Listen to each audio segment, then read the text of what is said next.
If you take a look at this animal right here, well, what do you think this animal weighs right here? If you take a look at an animal like this, what do you think it weighs? I think that this animal's probably going to hit the scale at around 550.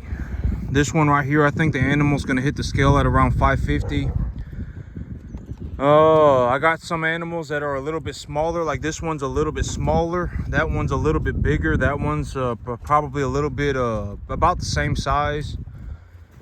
And so these animals right now, I really want to get them to about 650, and I'm actually doing very well because I got the financing done already. It's only the middle of October. I have my option contract until the end of December. And I've already got the financing done, so I don't need to worry about it. And so now the only thing that I'm really thinking about is the next phase of the plan. And the next phase of the plan is to just make as much money as I can, right? The whole idea of me purchasing this new field, the big picture idea for why am I purchasing this new field is so that I can, the big picture idea is so that I can increase my cash flow opportunity, right? I'm looking to make more money. I'm looking to make more money. That's why I'm buying this new field. And so right now I'm thinking about what do I want to do? Do I want to pay down some debt? Do I want to buy more cattle? Do I want to pay off debt and buy more cattle at the same time? When are my credit lines due? I'm thinking, I've been talking about I need to get new credit lines, and I need to have new credit lines by about probably about February or January. I need to have new credit lines. I was actually able to buy myself more time by just getting the financing done, and getting the financing done via a seller finance contract. And I'm going to talk about the seller finance contract today. But getting it done opened up a lot of opportunity for me, because now I don't have to worry about getting my credit fixed before the end of December. I don't have to worry about that. I can just let my assets continue to grow. I still have a large stockpile of feed, and so I don't have to worry about getting my credit lines fixed by or I don't have to worry about getting my credit fixed by the end of December. I don't even have to consider that anymore. I'm just going to seller finance it. And the reason that I'm seller financing it is because I was taking a look at my balance sheet, and I was taking a look at my mortgage paperwork. I was talking about this the other week, but I've been making monthly payments on my property. And when you have a property and you're making monthly payments on it, a portion of that payment is a principal, and a portion of that payment is an interest, right? And principal is just another way of saying equity. And I've actually been making a few extra $100 a month of payments towards my property every month. My mortgage on this property is about $1,100 a month. I borrowed $250,000 on 3.75% fixed interest rate at a 30-year loan. My monthly payment for this property is about $1,100. It's about $1,200, and I've actually been making an extra payment of $500. So I've actually been paying it's $1,100. It's about $1,100, and I've been making an extra payment of $500 a month. Or it's about $1,200 or something. And so I've actually been paying about $1,700 a month, $1,750 a month. And that extra payment over the last about 3 years, about 2 years and 8 months, has actually made me about $45,000. It's actually turned into about $47,000. And so, I'm going to collateralize that money. And also, when I got here, I actually had some money put away in savings that I used. I actually had $40,000 of my own money, $45,000 of my own money that I used. And so in total, I have $85,000 that I can access, and I can actually access that money via a line of credit. And so, when I got here, I put everything that I had into it. I'm not saying that you should do this, but I actually took the maximum leverage that the bank would give me. The bank actually called me. When I talked to the banker, they actually called me, and they told me that they're not going to give me any more money. And but I took a look at my situation, and I was like, well, my monthly payment is $1,200 a month. This has been my dream. I've been looking to be a farmer for as long as I know. And so even if it costs me $1,200 a month, I'm going to take the risk. And I'm just going to go for it. And that's how I ultimately begin, and God knows it. I know it. My mama knows it. That's how I ultimately ended up on this farm.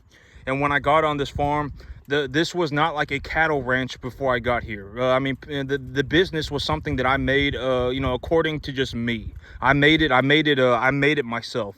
The business, I did not buy the business. I bought the farm and then I started the business, right? And I talk about the idea of starting a business, but if you actually have the capacity to start a business, the idea of starting a business is that you are not, you know, on an island. You are competing for global dollars. If you want to make money in the cattle business in Texas, you legitimately have to be the best cattleman on the entire planet. Or chances are someone's just going to do better than you. And if someone does better than you, they will take all of the opportunity away from you. And if you actually think about it, that's what's actually fair. Because at the end of the day, when you have someone who is performing better than somebody else, there's a reason for it. And it's probably not because they're smarter. All right, if we actually want to talk about intelligence being the deciding factor, you know, like I wasn't doing calculus by the time I was 5, right? I wasn't speaking 15 languages by the time I was 2. Right, I'm not even close to being in the top 10%. I'm probably not even in the top 35 percentile of intelligence. More or less, I am, and I've actually talked about this, but the big idea is the whole idea of the Grandmaster Chess experiment. And I actually want to put a lot of emphasis on this because it's very important. If you know, and Laszlo Polgar was actually the one who discovered this. And he was the one that really went into detail about it, and he called it the Grandmaster Chess experiment. And he just and what he ultimately concluded was that, you know, if you are born with 100 IQ, you can essentially learn how to do anything to a very high level. You can learn how to do it, but the big problem, or the big things that need to happen is essentially you need to learn correctly. You need to essentially practice all the time, and you need to start when you're young. And you can look this up for yourself. It's called Laszlo Polgar. And if you actually take a look at it for what it is, he is actually correct. Because if you act, you know, if you have a baby, you can teach that baby to speak, you know, 5 languages and play 5 instruments, and it's not even that big of a deal. They'll just learn how to do it. Like, you know, if you teach them how to do it, and you know, you make it into like an activity. I talked about this, but like if you're a baby, I mean, you can still do activities, right? I mean, you can still do little games and still have fun doing things. You know, I mean, you know, you're not in a situation like this where it's like you got $2 million worth of things on the line, and you're about to accumulate another $2 million worth of things, and it's like, you know, and it's like if you don't do well, then what actually ends up happening is that you just lose everything and somebody beats you, right? I mean, you're not in this situation. Like if you're a baby and you got a, you're being taken care of, and you know, you can just learn. Right, and your brain is still developing. You can learn whatever you want. If you want to learn how to speak 10 languages, then knock yourself out. You can go and do it. You can teach the average baby how to speak 10 languages. Even if they're just 100 IQ, you can teach them how to speak 10 languages and play 5 instruments. It's not that difficult. But I mean, after a certain point, it becomes almost impossible. And I've actually talked about this, but if you are running off in the wrong direction, if you are legitimately thinking one thing, but you are 180 degrees going in the wrong direction, and you think that you're going in the right direction, then that's the worst case scenario. And the longer that you stay like that, the more unrecoverable it becomes. Because it becomes almost permanent into who you are. I mean, chances are you're not going to be able to unlearn the things, right? I mean, you're not going to be able to unlearn the things. And then, you know, it's like what you know is actually incorrect. It's actually incorrect. Like, it's not correct. I mean, you know, and then you're not going to be able to fix it. And then, you know, life and death battle over everything. You won't be able to turn yourself around. And then, you know, and that's what I call, you know, you're probably permanently poor. You're not broke. You're legitimately permanently poor. You're not broke. And then it's usually a done deal. You're stuck that way. I can almost guarantee it. I mean, once it's happened, it's complete and it's forever. And if I speak about these things, maybe, you know, it's like you will come to the realization moment, and you'll go, oh my God, like I'm actually poor. I'm not broke. I'm legitimately poor. You know, that's not good, right? And then you can do something about it, right? And then you can go and you can live a better life, right? I mean, because I've already talked about this, but there's no benefit to being poor. It's not like you were poor because whatever, right? You know, it's like when you, and if you want to see what I'm talking about, you know, this whole idea of okay, like if you go into a Costco, and I actually talk about this all the time, but if you go into a Costco or if you go into a Walmart and you take a look around, there is no way that everybody just concluded that they should all act the same way. There is no way. And if you actually think about this in terms of like what happened, these people, if you go into a Costco and you take a look around, it does not matter what the race of the person is. It does not matter. Nothing else matters. Just take a look at the individual, and you take a look at everybody. Everybody, right? Everybody essentially looks and acts the same way, almost like the exact same person. And if you actually had an honest to God conversation with each one of these individuals, a lot of them would be a massive pile of problems. If you took a look at their finances, if you actually know how to, look at a balance sheet and actually look at a balance sheet, you would find that a lot of these people are closer to being homeless than they are to actually being financially well off or financially well to do. And I talked about this, but if you're upper middle class in America, if you're technically upper middle class, statistically upper middle class in America, if you actually take a look at the balance sheet, if you actually take a look at the numbers, you're making maybe $30,000, $45,000 a year more than a homeless person, right? If you're in a lower, and I've already said that I don't believe in middle class. I don't even think we should call it lower middle class. I don't think we should call it middle class, and I don't think we should call it upper middle class, because it's all about the same thing. It's about a $15,000 a year difference between one and the other. If you're upper middle class, you make $1,500 a month more than the person in middle class. If you're in middle class, you make $1,500 more than the person in lower middle class. And if you're in lower middle class and you make $1,500 or $15,000 a year more than the person that's homeless. I mean, it's not that drastic of amount of a difference. You're practically one problem away from being homeless. Like if you had one difficult problem, if you had one thing where it was like, oh my God, it's gonna, you had a $60,000 problem, boom, you're practically homeless. I mean, you're completely out of money. You have no way to fix it, and congratulations. I mean, and then you're stuck like that. Almost everybody, right? I mean, it's not like and if you really want to take a look at what I'm talking about, go into a Costco and take a look around, go into a Walmart and take a look around and take a look at everybody. There is no way that everybody just, that's what they naturally chose to do. They were probably taught to act like that. One way or another, they learned how to act like that. And they all act the same way, and they all essentially look the exact same.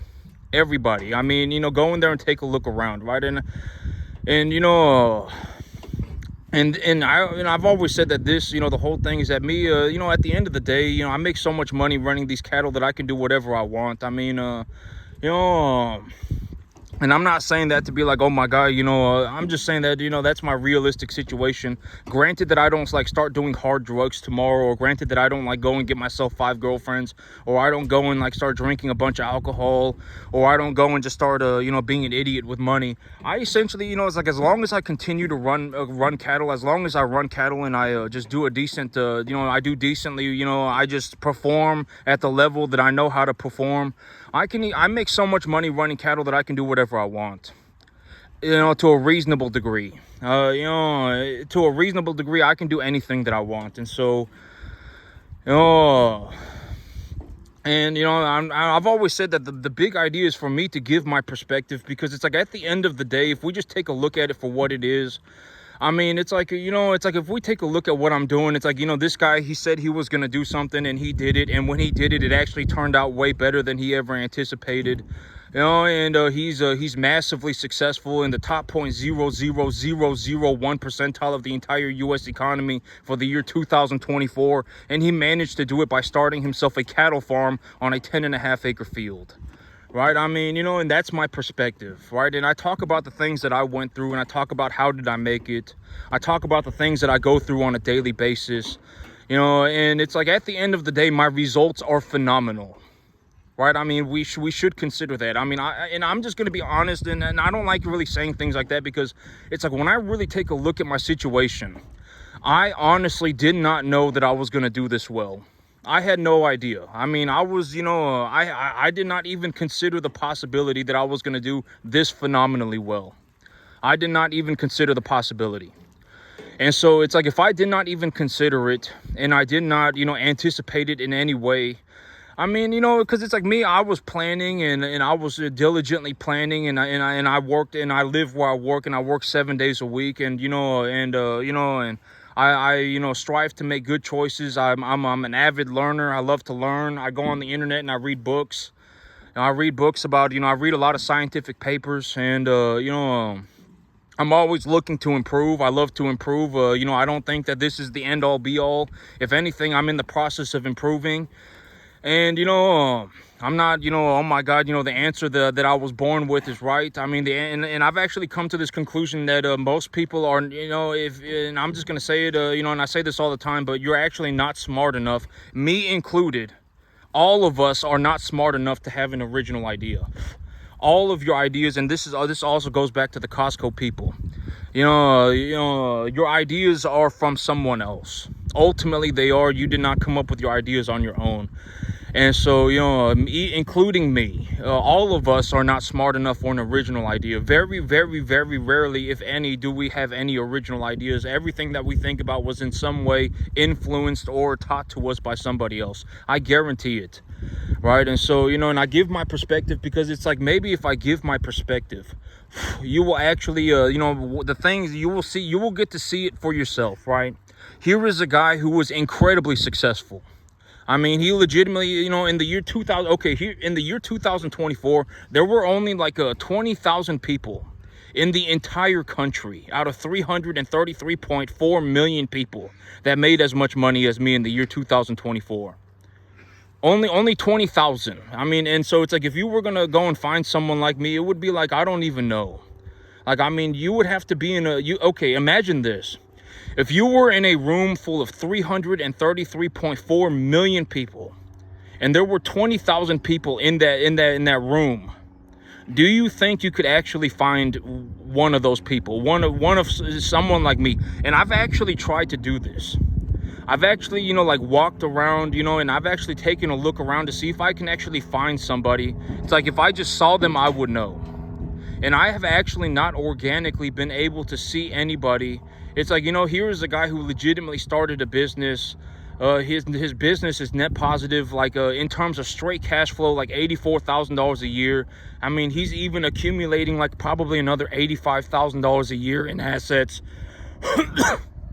And he legitimately managed to do this all like in like the last year, and he did it. I mean, almost. I mean, I have not been able to find one person, right? And so, and and it's like, if you really think about it, I actually tried to put this in perspective, and it's like, if it's like being in a room full of 333.4 million people.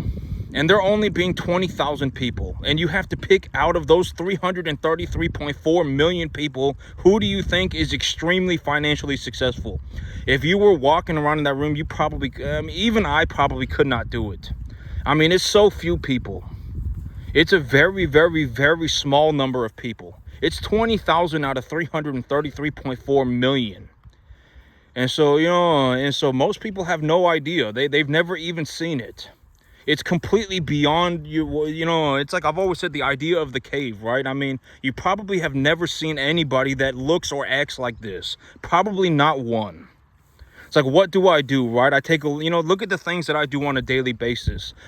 I take a look at my assets. I appraise my assets. My assets are probably evaluated at this cost for this reason, or at this price for this reason. I put them on, I have these assets and I'm utilizing ththese resources to profitably increase the value of these assets. This is what the totality of my balance sheet looks like.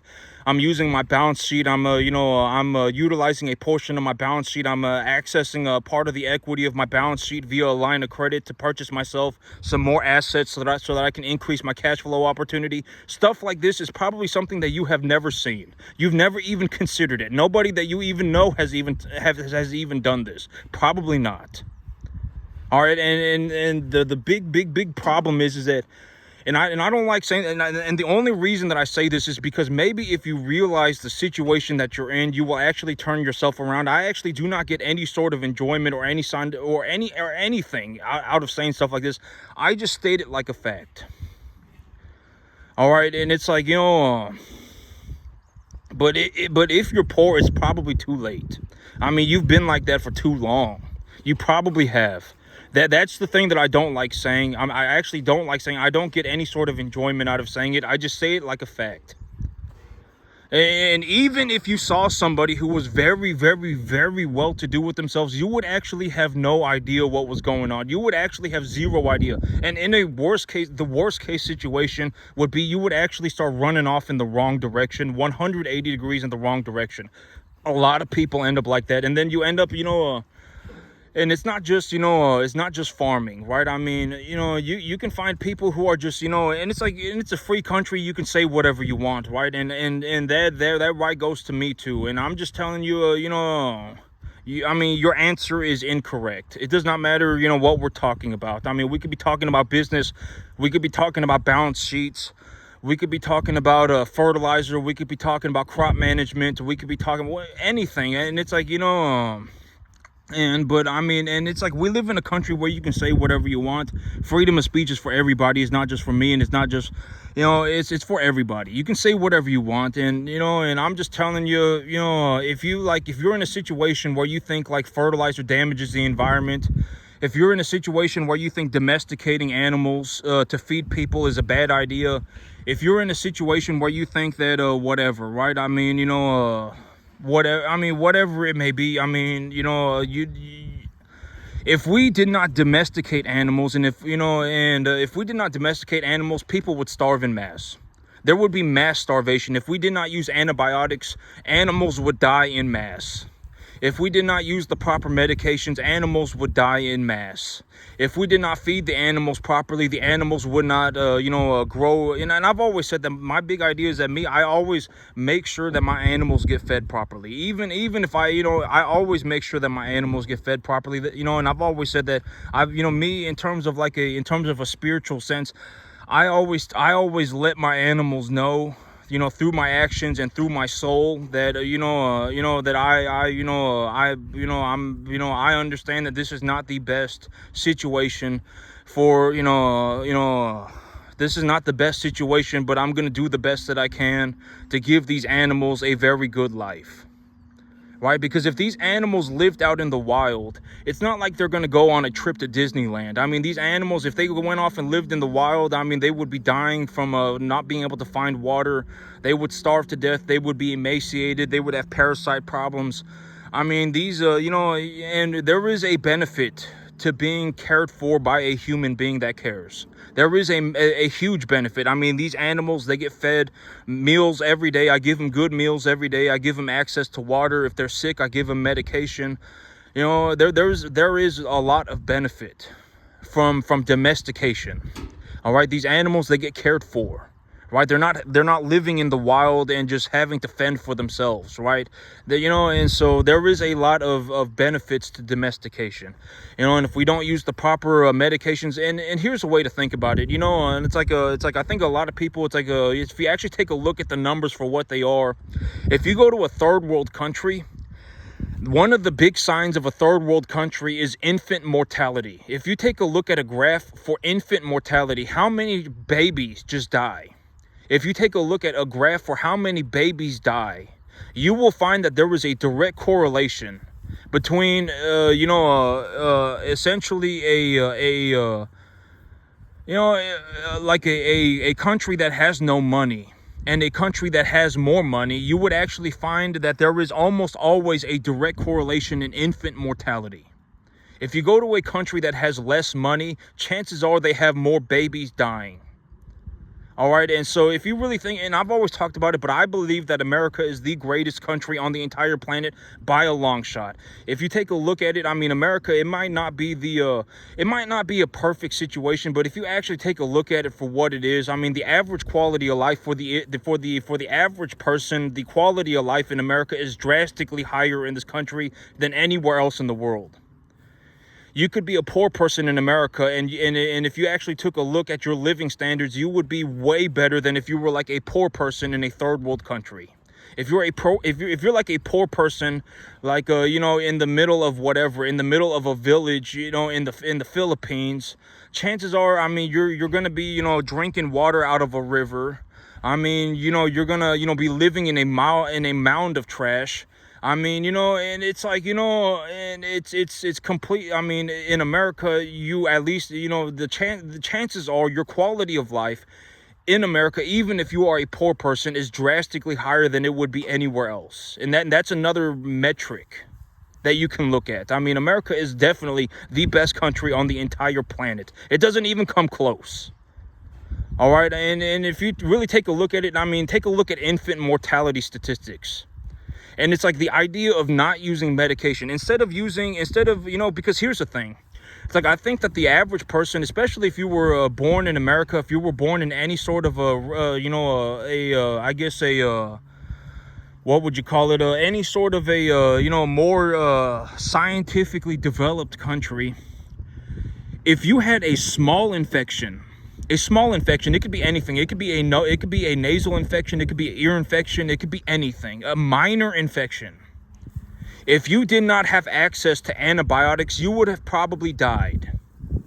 Like, I don't think a lot of people know that. It's like, if you've ever taken antibiotics throughout your life, at any point, if you did not take those antibiotics, there is a very realistic possibility that you could have died. Probably would have died. And it's the same thing for cattle. It's the same thing. I mean, it's not, humans are, and let's just, instead of talking about cattle, let me talk about human beings. If you did not have access to medication as a human being, it would be seen as like an atrocity. It would be like, oh my God, this is a person that legitimately, they believe that human beings should not be given antibiotics. They think that human beings should not have access to medication. They think that human beings should not have access to like doctors. I mean, it would be ridiculous. Right? I mean, that would be you would think that the person was dumb, right? I mean, is something wrong with you, right? I mean, legitimately, it's like, why would you not give this person antibiotics? And it's like a mild infection, but if you don't give them antibiotics, they're going to die. It's the same thing with cattle. Cattle are not like some invincible bomb-proof animal, right? If you don't give animals, and think about it like human beings, if you don't give human beings the right medication, a majority of human beings would have died. For whatever reason. I mean, whatever the reason may be. Maybe you drank some bad water and you got E. coli poisoning, or you got salmonella poisoning, or maybe you had a respiratory infection, or maybe you had a nasal infection, maybe you had an ear infection. Something happened and it's like, or maybe you had a scrape and it got a minor infection. You could have died from that infection. It might have been minor to today's standards, but if we did not have modern medication, if we did not have antibiotics, you would have probably died. And if you really want to take a very close look at this and the statistic, take a look at infant mortality rates in countries that do not utilize medication. Right? I mean, in countries that do not use, they do not have access, or they just, they're deathly against it. I mean, there are a lot of people, it's like they are deathly against it. They are completely, they're terrified of it. They call it whatever, right? Right? I mean, they just, they don't want to do it. And, but it's like, if we did not utilize medication, and if there are places in the world right now, it's like where people still do not want to utilize medication, and it's like they're just completely scared of it. And then take a look at the statistics. Infant mortality is usually sky high, much higher than it is in America. In America, you don't really see babies dying. You don't really see babies dying. Oh my God, I had a baby, and then 55 days later, my baby died. You don't really hear that. Right? I mean, but, if you go to a country that is, that they don't have as much access to medication, and they don't live in a world like this, babies are dying all over the place. All over the place. I mean, infant mortality goes up skyrocketing. And so it's like, you really have to consider these things. I mean, it's like, is it a perfect situation? No, it's not. But I mean, is it way better than what it was in the past? Absolutely. Are we making progress? Absolutely we are. We should not be going back into a third world country status, right? I mean, we should not be regressing all of the, we should not be going backwards, right? I mean, we should continue to go forwards. Is it a perfect situation? No, it's not. Right? But as we continue to move forward, we will find better opportunities, right? I mean, we will find better outcomes, and we will find better ways to do things, right? And so it's like, you got to take a look at it for what it is. I mean, it's like, and it's like the whole idea that's just cattle antibiotics. Like, if I were going to go and talk about fertilizer, right? I mean, it's like fertilizer. I mean, some fertilizers are positively charged. Some fertilizers are negatively charged. I mean, the soil is negatively charged, depending on what fertilizer you're using. The fertilizer does not just damage your environment. It depends on how you use it, right? And if you think that fertilizer damages the environment and you believe that, like, that is, like, any time that you put fertilizer on the field, it's just going to flat out damage your environment, you're incorrect. Fertilizer will actually improve your environment. Right, fertilizer will actually improve your environment, and up to a certain degree. And it's more important that you learn how to utilize fertilizer properly than it is to just think that fertilizer is good or fertilizer is bad. You can utilize fertilizer up to a certain point, depending on what growth stage of your plant.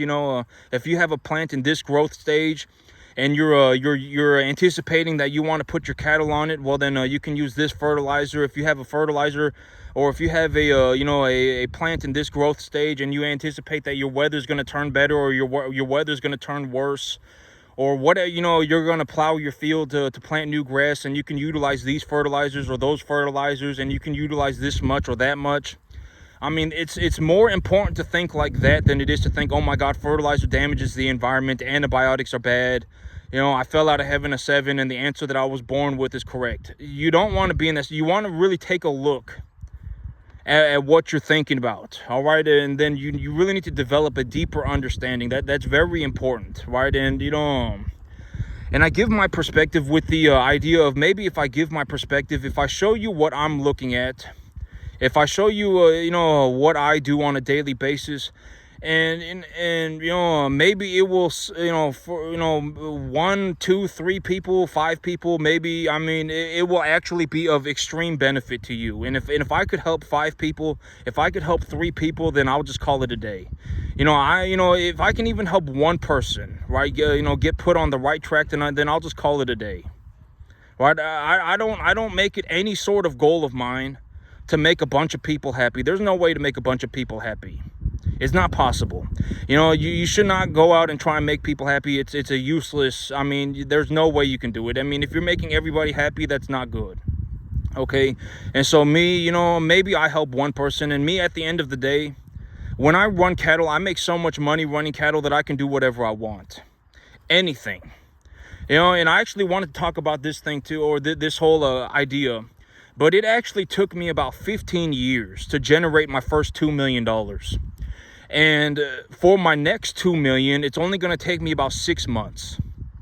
And I wanted to talk about this idea, and it's like, and I think that you should utilize this as a word of encouragement. Once you figure out how to do something, I don't know what causes this to happen. I don't know exactly what causes this to happen, but once you figure out how to do something, the second time you do it, it is much easier.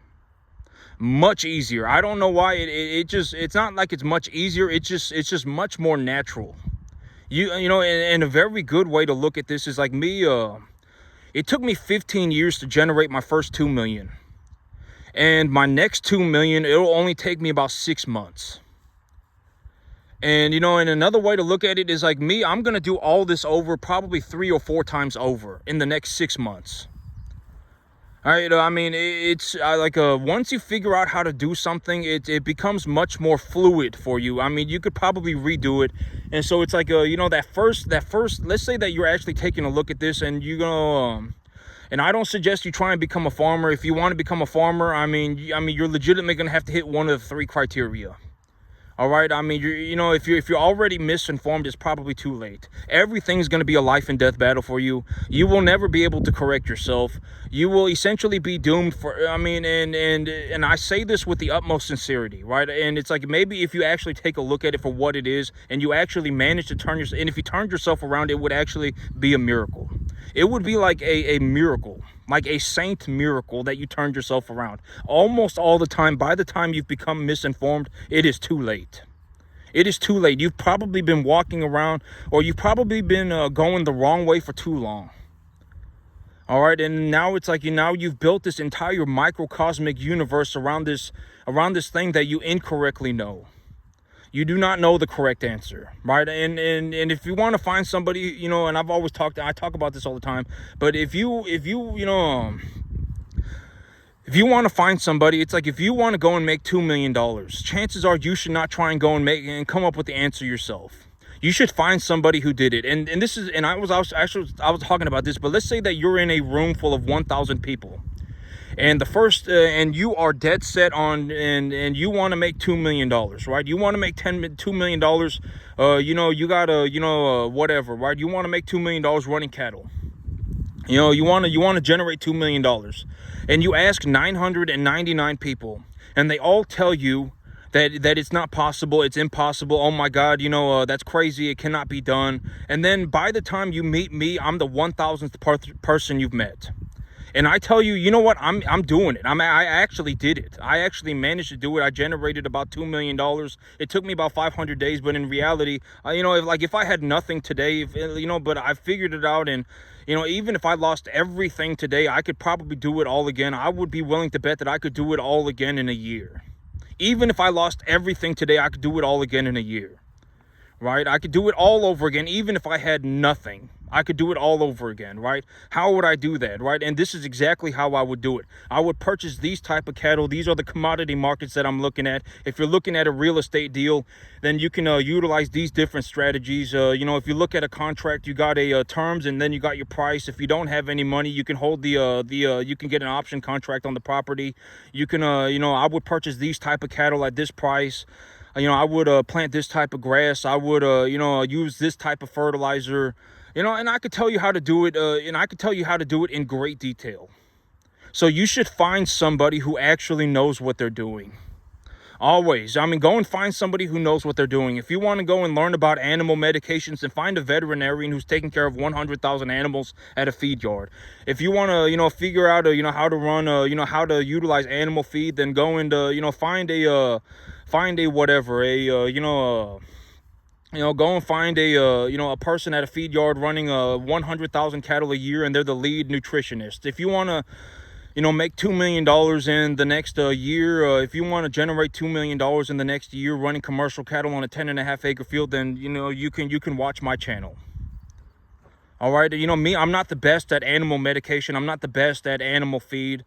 But in reality, my number one advantage is that I am very, very, very, very good at growing crops. I may be one of the best crop growers on the entire planet. And I don't say that lightly. If you put me on a field with, I can legitimately walk across a field, pull out my phone, look up some basic information, take some basic information, to collect some data on the field as I walk around it, and legitimately just start planting grass like within probably 5 minutes. It doesn't matter where I go. Granted that you're not like next to the ocean, right? Even if you're next to the ocean and you got a lot of salt in the soil or whatever, if your soil's a lot of sand or whatever, and I've already said that in terms of soil, that the soil that I like to farm on is clay. I like to farm on clay. If I walk on a field and it's clay, then I'm usually happy. If it's some kind of a clay loam, I like clay loam soil. If I'm on a field and I find clay loam, I like it. That's good. And so, but me, I may be, that's my big advantage. And I was actually going to talk about this too, but next week on the 28th or so, on the 27th or the 28th, I believe I see my opportunity to plant grass. And I'm going to be planting grass on the 27th or the 28th, the 29th, something like that. I'm going to keep my eyes on the Weather Channel. The whole week this week, it's supposed to go over 85. The whole week, it's supposed to be over 85. And then the temperature is supposed to start dropping. And when the temperature drops, I think there's going to be a good bit of rain that comes in. There's a 40% chance of it raining every single day for a week after that. And so I believe that that's going to be when I plant my grass. And, and so I'm going to plant my grass here in about a week. And everything's going well. And I actually don't take credit for this because, when I take a look at everything that I got going on, things worked out way better than I ever anticipated.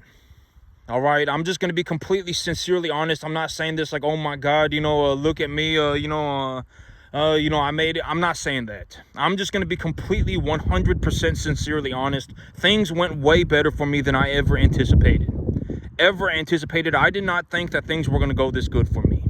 I did not even consider the possibility, and so I cannot take credit for that. I'm not going to take credit for that. This did not happen entirely via my will. It did not. I did not realize that I was going to do this well. And so, And and I really, and I wanted to talk about this earlier today, and and I've said it, but the whole idea is that the first 15, it took me 15 years to make it. It took me 15 years to generate my first $2 million, but my next $2 million is going to take about 6 months. And I really wanted to put an emphasis on this, and I talk about this all the time, but you really need to make sure that your first deal is good to go. Okay, you should check everything 5,000 times. If you're really going to take a look at this, and you're going to, and you've actually you've actually taken a look at it, and you're like, oh well, he's talked about it and he's shown it, and it's like, what does this cost me? It doesn't cost me anything. If I stopped doing this, I would actually end up losing money if I stopped doing this. So this actually makes me a drastic amount of money. And and when you take a look at the idea, it's like, oh, if I buy assets, and if I invest in assets, I'm not actually spending any money. I'm just trading the money for something that is equally as valuable as the money itself. And you've started to develop an idea, and you've started to understand these ideas. And it's like, I always use my cattle as an example, right? My cattle, what does this cost me? It doesn't cost me anything. It makes me money, right? The assets appreciate more than the money that I put into them. My assets appreciate profitably. And so if you actually take a look at the things that I'm doing, and I've always said that you don't have to become a cattleman to become well off financially. Chances are you should not become a cattleman. If you're actually watching this right now, I may legitimately be the most successful cattleman on the entire planet. I have not seen anyone even get to the 10% mark. All right, and you have to understand that there is a severe level of difficulty. It's almost impossible. I mean, unless you are legitimately going to work 15 hours a day for the next 15 years of your life, you're not going to make it. All right, and so, I haven't seen anybody even get to the 10% mark. You should probably not try and become a cattleman. If you are going to become a cattleman, you need to think about the possibility of that it might take you 15 hours a day for the next 15 years of your life. All right, and you're not just going to be running cattle. You're going to also have to learn how to grow crops. You're also going to have to learn to not be an idiot, and you're also going to have to learn how to run a business. And so but if you take a look at it and you find yourself, but the broader idea is that the idea is transferable to almost everything. It does not matter what asset you are looking at. You could be purchasing a business, right? I talk about the equitable value of a business, right? It's a multiple of the cash flow. That's how you determine the equitable value of a business. And if you really want to figure out the exact number, then go and ask a banker. But a long story short, a business is worth, the equitable value of a business is a multiple of the cash flow.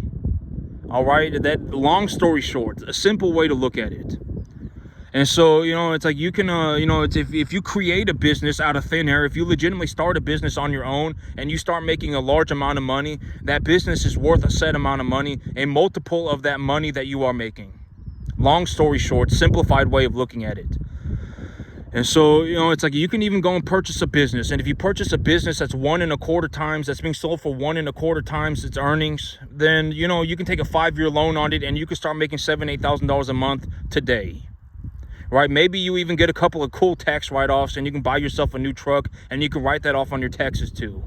Right? Maybe you go and you find yourself a rental property and you take a look at it. You check the contract 5,000 times. You take a look at everything. Make sure you absolutely check every single corner of everything. You check everything 5,000 times. You go over everything 5,000 times and you say, okay, and you're sitting there and you're looking at it and you talk to the banker about it, and the banker's told you, okay, you're going to have to pay $4,000 a month for this property. And you take a look at it and the property's making $5,000, and you're like, oh well, I'm going to ask the owner to give me a 10% deduction off the listing price, off the appraisal value of the property, because I anticipate that interest rates are going to go down over the next 5 years. But also, when I take a look at the situation in terms of the broader markets, I also think that the real estate market is not going to do very good for the next 5 years, and so I'm going to get a 10% deduction off of the appraisal price. And, over the next 5 years, I don't anticipate that the value of my building will go up, but I can probably refinance the loan for a lower rate. And I can also, increase the rent per door. And you've come up with a realistic strategy for how you are going to appreciate the value of your asset. You've come up with a realistic idea of how much money it's going to take. You're 93, 98% accurate. You've checked everything 5,000 times. then you go for it, right? It's like even if things go horribly wrong, you lose $1,500. If things go somewhat good, then you make $1,000 net profit. You're also generating equity in the property every time you make a monthly payment, and the property is going to pay for itself, right? And then you say, okay, then it's good to go. Boom, you take the deal, you do that, and once you take that first deal, you really work on it. Make sure that you're you're really diligent about learning as much as you can. You figure out as much as you can about your investment, and you're working on it every single day. And by the time, maybe within a year or two after you've done that deal, you would have actually become more natural at it, and your second deal is probably going to be it's probably going to happen much smoother. Your second deal is probably going to be way smoother than your first one. Right, but it's very, very important that if you're going to do this, that you need to understand the gravity of your situation. If you're going to do this, you need to check everything and go over everything 5,000 times. All right, you don't want to be in a situation where you just and then you mess it up. Right, because then you're going underwater forever. You'll probably never recover. If you recover from that, it would be like a 1 in maybe a million probability. 999,999 of you will not be able to recover from that. And that's also why I speak about things like don't buy damaged assets. All right. And so, you need to check everything 5,000 times, go over everything 5,000 times. Make sure that you're able to, correctly calculate how much money is going to be involved. You have a realistic plan for what the future is.